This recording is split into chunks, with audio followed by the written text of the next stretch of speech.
जय साथियों, स्वागत है आपका अपने YouTube चैनल विजन क्लासेस पर। साथियों, आज अपनी पहली क्लास है और इस क्लास में अपनी डिस्कशन होगी अपने चैनल को लेकर के और अपनी क्या रणनीति रहने वाली है और कैसे अपन शुरुआत करेंगे अपने चैनल पे, क्या क्या आपको यहाँ पे मिलने वाला है, इन सारी बातों के बारे में अपन डिस्कस करेंगे। तो साथियों, बने रहना। माई सेल्फ लक्ष्मण वैष्णव और मैं आपको सबसे पहले इंट्रोड्यूस कराता हूँ अपने चैनल से विजन क्लासेस।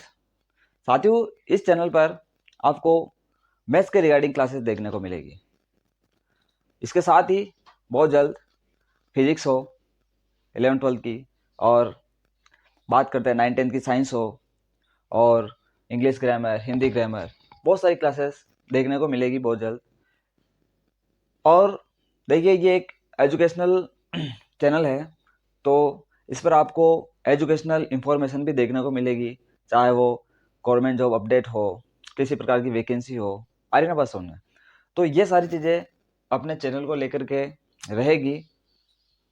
अभी जो शुरुआती टाइम रहेगा अपना, उसके अंदर अपन यहाँ पर क्लास 9th और 10th की मैथ्स का जो सिलेबस है उसको पूरा करेंगे और उसको बेहतरीन तरीके से करने का प्रयास करेंगे। और मैथ्स को स्टार्टअप देने से पहले यहाँ पर अपन एक सीरीज चला रहे, जैसा आपने थंबनेल के ऊपर देखा था, बेसिक मैथ्स सीरीज। क्योंकि 9th-10th में आ गए हैं अपन, तो कुछ चीज़ें ऐसी होती है जो अपने को आना बहुत ज़रूरी है। उनके सिवाय अपन जो मैथ्स है उसको नहीं पढ़ सकते हैं, यानी उनके बिना अपन अधूरे हैं। उन चीज़ों को लाएंगे ताकि अपन पूरे हो जाएं। तो बेसिक मैथ्स सीरीज इसीलिए चलाई है ताकि 5 से 7 दिन तक आप उसका भरपूर फ़ायदा उठा सको। और जो अपन मैथ्स पढ़ेंगे, 9th की हो 10th की हो, तो वहाँ जब अपन क्वेश्चन करेंगे तो अपने को किसी प्रकार का प्रॉब्लम को फेस ना करना पड़े। तो साथियों, शुरुआत करेंगे। और आपने देखा होगा थंबनेल के ऊपर, और आज का अपना जो टॉपिक रहने वाला है, उस टॉपिक में अपन क्या डिस्कस करेंगे वो आज करेंगे। आज की क्लास ज़्यादा लंबी नहीं करेंगे, ये क्योंकि फर्स्ट क्लास है और ये मैंने एक इंट्रोडक्शन को लेकर के ही सोची थी, लेकिन मैंने सोचा कुछ ना कुछ शुरुआत करके जाए, क्योंकि पहली क्लास है तो शुरुआत होनी चाहिए। तो संख्याओं के बारे में अपन जानकारी ले रहे हैं। देखा होगा आपने थंबनेल के ऊपर, संख्याओं के बारे में जानकारी। मैंने ये टॉपिक क्यों सेलेक्ट किया? इस टॉपिक को पहले लेने से क्या फ़ायदा है, क्या नुकसान है? देखो, नुकसान कोई नहीं है, हर चीज़ के फ़ायदे ही है। एजुकेशन कोई सी भी करो, उसका फ़ायदे होता है, नुकसान नहीं होता है। देखिए, मैथ्स है, मैथ्स की शुरुआत कर रहे हैं और मैथ्स में अपन क्या देखते हैं? संख्याएं देखते हैं। तो अपने को जानकारी होनी चाहिए कि ये संख्या है तो ये किस प्रकार की संख्या है। भाई 9th-10th में आ गए और अपने को ये नहीं पता हो कि ये सम है, विषम है, भाज्य है, अभाज्य है, सहभाज्य है, परिमेय, प्राकृत, पूर्ण, बहुत सारी संख्या होती है। तो अगर अपने को संख्या की पहचान नहीं आती है तो गणित कैसे पढ़ेंगे?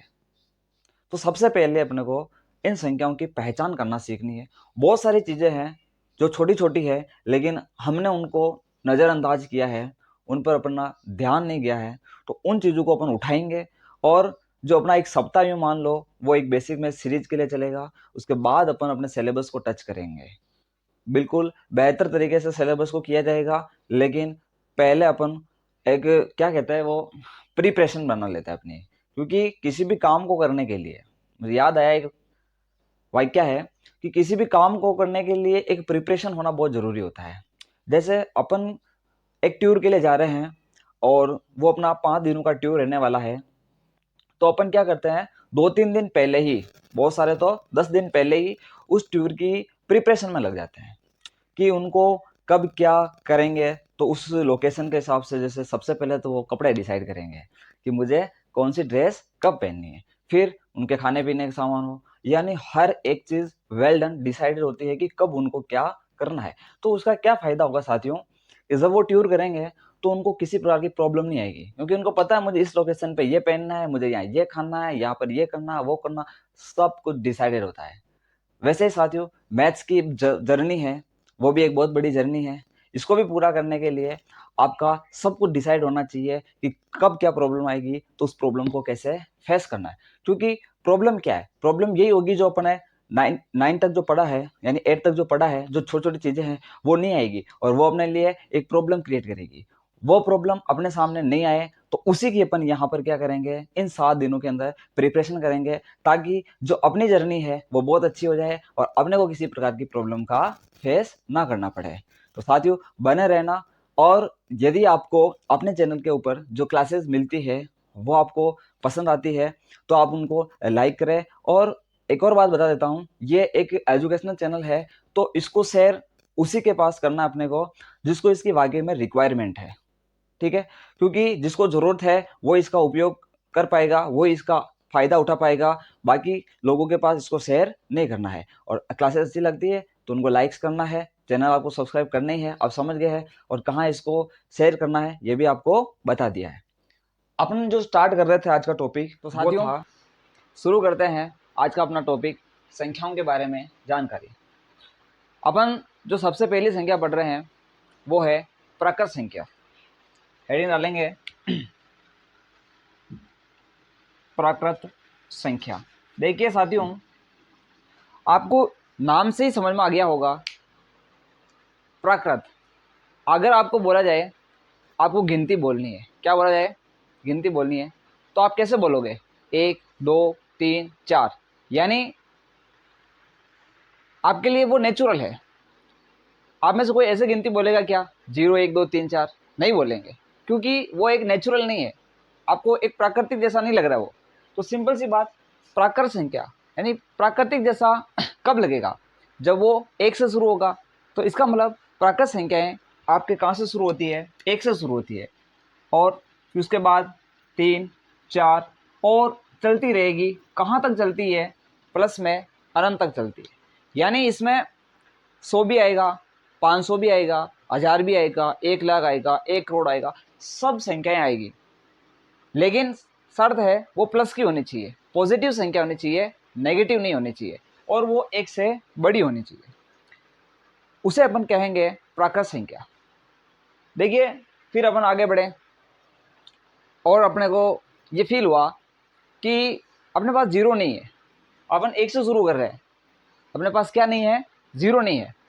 तो अब जैसे ही अपने पास 0 आएगा और क्या होगा साथियों, अपना काम पूर्ण हो जाएगा, क्योंकि यहाँ एक कमी महसूस हो रही है 0 की, और जो कमी और वो अपने को मिल जाए तो अपन बोलते हैं अपना काम पूर्ण हो गया है, कंप्लीट हो गया है।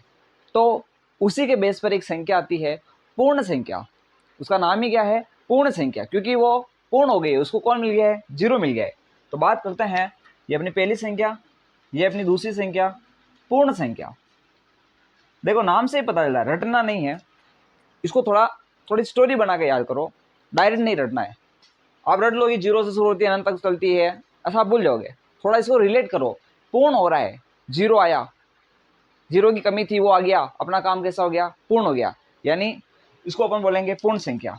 पहले अपना काम 1 से चल रहा था, अब अपने पास कौन आ गया है, 0 आ गया है। 0 की एंट्री करा दी, 1 2 3 4, और ये संख्याएं चलेगी प्लस में अनंत तक चलेगी। बिल्कुल साथियों, आपकी पूर्ण संख्याएं भी प्लस में अनंत तक होती है और प्राकृत संख्याएं भी प्लस में अनंत तक होती है। तो मैं आपको बोलूं जैसे 50, तो 50 आपके प्राकृत संख्या भी है और पूर्ण संख्या भी है। यानी प्रत्येक प्राकृत संख्या पूर्ण संख्या है, एक 0 को छोड़ के, क्योंकि 0 इसके अंदर क्या आ गया है, एक्स्ट्रा आ गया है। बाकी जो सब कुछ प्राकृत में था वो सब कुछ किस में है, पूर्ण में है।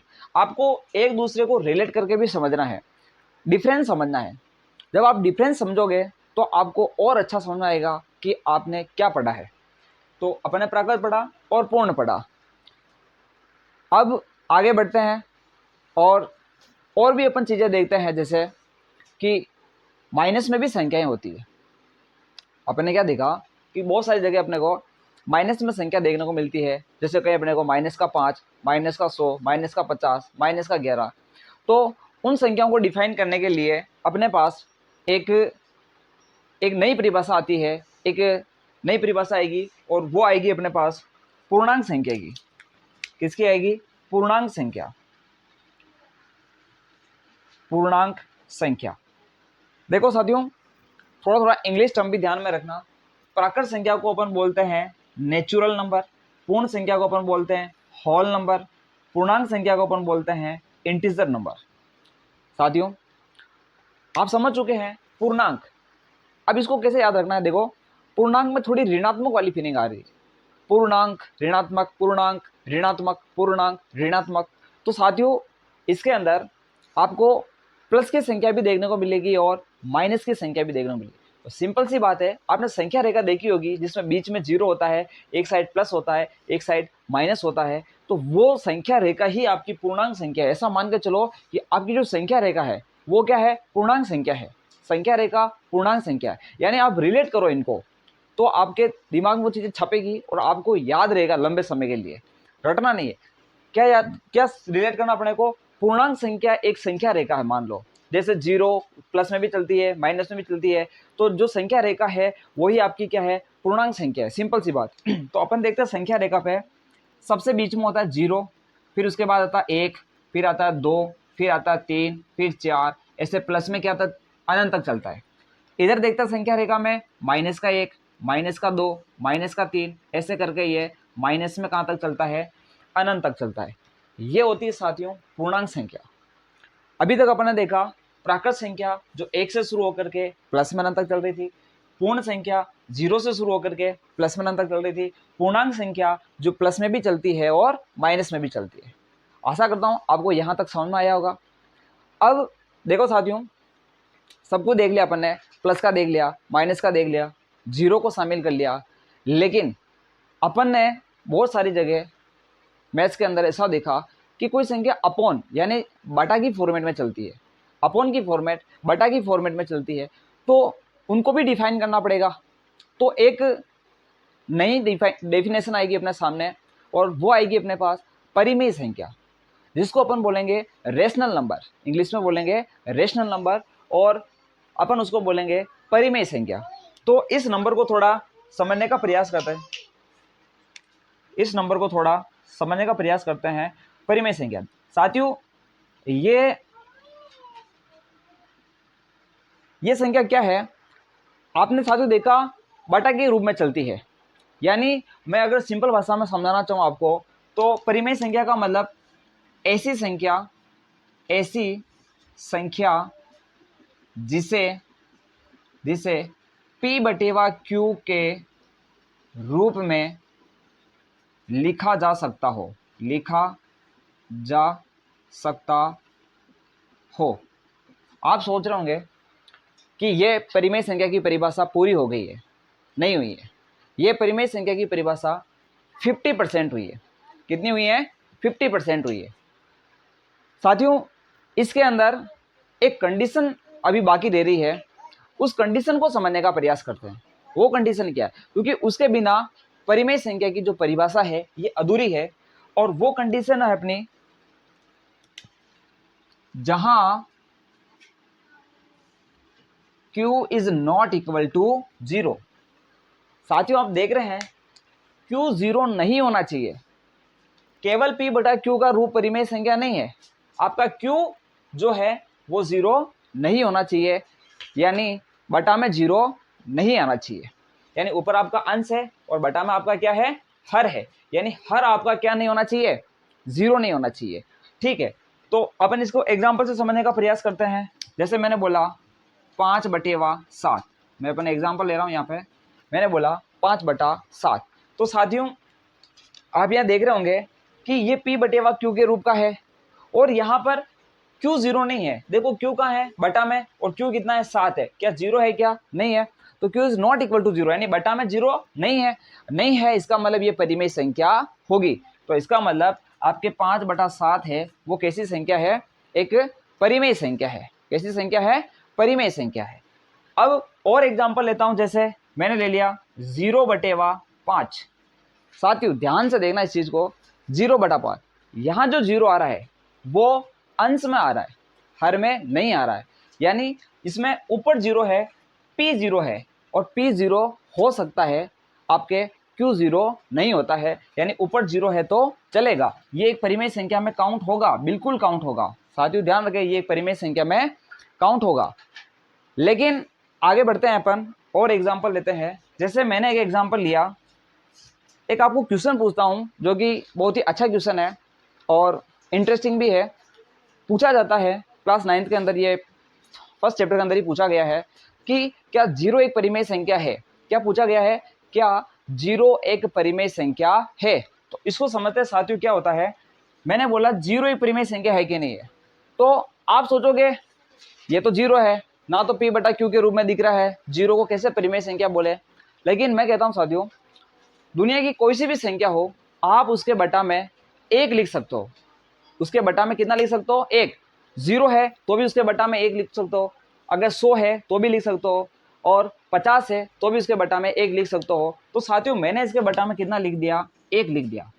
तो अब आपको साथियों यहाँ पर पी बटेवा क्यू के फॉर्मेट की फीलिंग आ रही होगी कि ये पी बटेवा क्यू जैसा दिख रहा है, बिल्कुल दिख रहा है।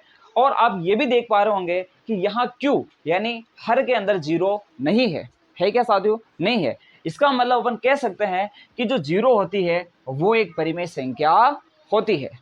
बिल्कुल साथियों, तो अपन ने ये देखा कि परिमेय संख्या होने के लिए पी बटा क्यू का रूप होना चाहिए, और उसके साथ साथ बटा के अंदर हर में क्यू कभी भी जीरो नहीं होना चाहिए, उसे अपन कहते हैं परिमेय संख्या। ठीक है, अब एक संख्या और बचती है अपने पास, ठीक है, और वो संख्या है अपने, वैसे संख्याएं तो और भी है लेकिन अपन जो पढ़ रहे हैं सारी वास्तविक संख्या है, और वास्तविक संख्याओं में एक संख्या और बचती है, वो है अपरिमेय संख्या। अपरिमेय संख्या, देखो इसको तो अपन बोलेंगे रेशनल और इसको बोलेंगे इर्रेशनल नंबर। तो यहाँ इसको देखने का प्रयास करें, अपरिमेय संख्या। हो सकता है ये आपकी स्क्रीन में नहीं आ रहा हो, इसको मैं यहाँ ऊपर लिखूंगा। यहाँ अपन देखते हैं अपरिमेय संख्या। तो देखो साथियों समझते हैं, आपने रूट वाली संख्याएं देखी होगी। कौन सी संख्या देखी होगी, रूट वाली। तो रूट वाली संख्याओं में अपन क्या करेंगे, कैसे पहचान करेंगे कि वो एक अपरिमेय संख्या है। देखो रूट में परिमेय संख्या भी हो सकती है, लेकिन अपन देखना चाह रहे हैं कि वो परिमेय संख्या अपरिमेय संख्या कब होगी।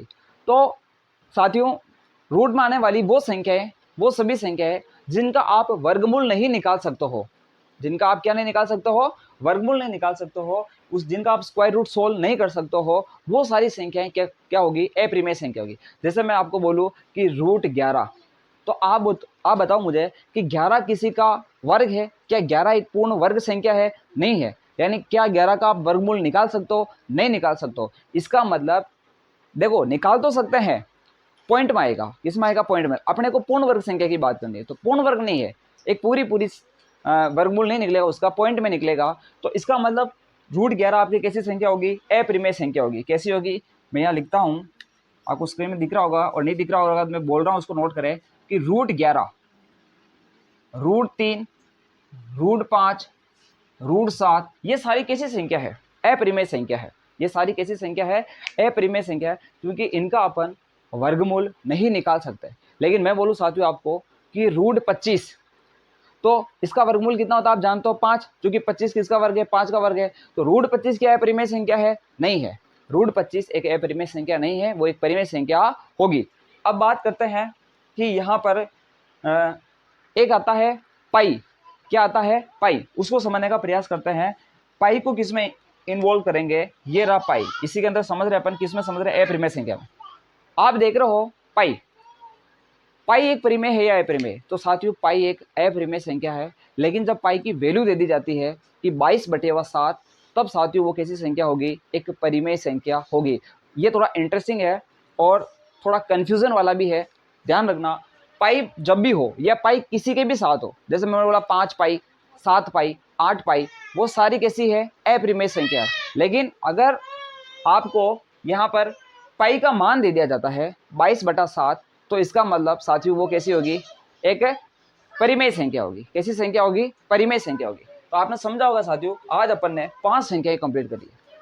लास्ट में आपको ये बता रहा हूँ कि जो पांचों संख्याएं हैं, वो पांचों संख्या मिलकर के एक संख्या बनती है, जिसको अपन बोलते हैं वास्तविक संख्या, रियल नंबर। क्या बोलते हैं, वास्तविक संख्या। यानी ये जो 5 नंबर आज अपन ने पढ़े हैं, प्राकृत संख्या, पूर्ण संख्या, परिमेय संख्या और अपरिमेय संख्या, ये सारे मिलके बनते हैं वास्तविक संख्या। कौन सी संख्या बनते हैं साथियों, वास्तविक संख्या बनते हैं। तो अपन ने आज पढ़ा कि वास्तविक संख्या क्या होगी, जिसके अंदर ये पांचों संख्या आएगी, प्राकृत, पूर्ण, पूर्णांक, परिमेय और अपरिमेय। ठीक है, उसको अपन बोलेंगे वास्तविक संख्या। साथियों मान रहा हूँ वीडियो थोड़ा लंबा होगा, क्लास लंबी चलेगी, लेकिन अपना आज जो 5 संख्याएं पढ़ ली है, इनको शुरू कर दिया है, तो इनमें कुछ छोटी सी बात और रही थी है, उसको भी पूरा कर ही लेते हैं, क्योंकि अधूरा नहीं छोड़ेंगे, कल कुछ और नया पढ़ेंगे। तो यहाँ देखना कि ये प्राकृत है, ये पूर्ण है, पूर्णांक, इनको थोड़ा रिलेट करने का प्रयास करते हैं। कि मैं बोलूँ, जैसे एक प्रश्न आता है आपके कि जो पूर्ण संख्याएं होती है, जो पूर्ण संख्या होती है, क्या वो प्राकृत संख्या हो सकती है, या फिर बोले कि प्राकृत संख्या होती है सभी, वो क्या पूर्णांक संख्या हो सकती है। तो इनको समझे, आपको एक कॉन्सेप्ट ध्यान रखना, छोटा सा कॉन्सेप्ट है, वो कॉन्सेप्ट अगर आपने समझ लिया तो आप इनमें रिलेट कर पाओगे कि कौन सी संख्या कौन सी हो सकती है और नहीं हो सकती है। वो कॉन्सेप्ट है आपका साथियों, वो है आपका डिब्बा कॉन्सेप्ट। कौन सा कॉन्सेप्ट है? डिब्बा कॉन्सेप्ट। ठीक है, मैं 2 डिब्बे ले रहा हूँ, कॉन्सेप्ट थोड़ा ऐसे ही है, डिब्बा कॉन्सेप्ट। और मैंने यहाँ पर 2 डिब्बे लिए। कितने डिब्बे लिए? 2। एक डिब्बा छोटा है और एक डिब्बा बड़ा है। अगर मैं आपको बोलूँ कि इस छोटे वाले डिब्बे को बड़े वाले डिब्बे के अंदर रखो, तो साथियों आप इजी गोइंग वे में रख दोगे, मुझे पता रख दोगे। लेकिन मैं आपको बोलूँ कि उस बड़े वाले डिब्बे को छोटे वाले डिब्बे में रखो, तो आप नहीं रख सकते हो, किसी कंडीशन में नहीं रख सकते हो। आप तोड़ मरोड़ के रखो तो वो अलग मैटर है, लेकिन सेफ तरीके से आप नहीं रख सकते हो। वही कॉन्सेप्ट अपन यहाँ यूज करेंगे साथियों। थोड़ा सा फोकस करना, यहाँ पे ध्यान देना कि मैं बात कर रहा हूँ पूर्ण संख्या और प्राकृत संख्या। अब मुझे बताओ इसमें बड़ा डिब्बा कौन सा है? ये बड़ा डिब्बा का मतलब जिसमें ज्यादा नंबर आ रहे हैं, जिसमें ज्यादा नंबर आ रहे हैं। ये 1 से शुरू हो रहा है, ये 0 से, तो बताओ ये बड़ा डिब्बा हुआ कि नहीं हुआ?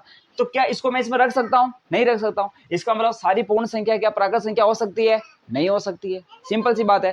जैसे मैं बोलूं क्या सभी पूर्णांक संख्या पूर्ण संख्या हो सकती है? नहीं हो सकती। ये तो और भी बड़ा डिब्बा है, देखो एक ब्रांच इधर जा रही, एक ब्रांच इधर आ रही है, तो ये तो और भी ज्यादा बड़ा डिब्बा हो गया। तो इसका मतलब इसको इसमें नहीं रख सकता हूँ। लेकिन साथियों, क्या सभी प्राकृत संख्या पूर्ण संख्या हो सकती है? बिल्कुल हो सकती है, क्योंकि ये तो 1 से शुरू हो रही है, ये तो एक छोटा डिब्बा है, और ये देखो बड़ा डिब्बा है। तो सभी प्राकृत संख्या पूर्ण भी हो सकती है और सभी प्राकृत संख्या पूर्णांक संख्या भी हो सकती है। अब जाकर अपने कंप्लीट हुई ये 5 संख्याएं जो मिलकर के बनती थी वास्तविक संख्या है। इसके अलावा भी अपने पास बहुत सारी संख्या है जिनको अपन अपनी आने वाली क्लासों के अंदर डिस्कस करेंगे। आज के लिए इतना ही। और साथियों, पूरा वीडियो देखने के लिए आपका बहुत बहुत धन्यवाद। मुझे लगता है आपने इन चीज़ों को नोट किया होगा। आप पेन कॉपी लेके बैठे और साथ के साथ जो बोर्ड पर लिखा जाता है उसको लिखने का प्रयास करें। आप एक स्क्रीनशॉट ले सकते हो और बाद में भी इसको लिख सकते हो, और क्लास को पूरा एंजॉय करके पढ़े, किसी प्रकार का स्ट्रेस लेके ना पढ़े। और ऐसे ही अपन जो मैथ्स की जो कॉन्सेप्ट है, जो छोटी छोटी चीज़ें हैं, उनको अपने आने वाली क्लास में लाने का प्रयास करेंगे। और मिलते हैं अब अपनी अगली क्लास के अंदर, जो और भी इसे शानदार और जानदार रहने वाली है। और थैंक्स अ लॉट।